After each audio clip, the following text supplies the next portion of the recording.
Dating together, living apart. This is one of the newest trends that I've been seeing talked about on TikTok. In other words, you're in a long-term relationship with somebody, but you guys live in two separate places, which is normal in the beginning. But apparently there's a trend now where people are wanting to kind of stay in that space. And let's talk about it in this video. So from an attraction perspective only, it actually kind of makes a little bit of sense to stay apart for a while. And here's the reason why. Because attraction builds when you have space between two people, okay? If you're all the way together all the time, always texting each other, always spending time together, always together, there's no space in between these two people to attract, right? You have to have distance between two people for there to be a pull. But there are problems with this particular dynamic. Number one, you can't combine your finances, right? So when two people move in together, you're now all of a sudden you're sharing utilities, you're sharing your mortgage or your rent, you're sharing groceries. There's all kinds of benefits from combining your household financially, but it doesn't end there. Attraction is on a spectrum, and it's one end of the pole, and the other end of the pole is connection.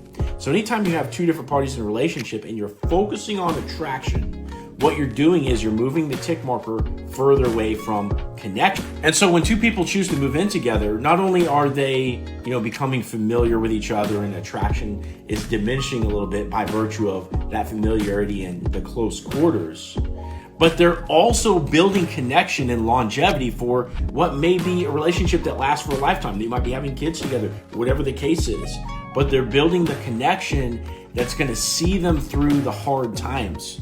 And so there's things that you can do to offset the loss of attraction when you move in together. Make sure that you're going on weekly or bi-weekly dates. Make sure that you're offering your full presence to your partner, like active listening, right?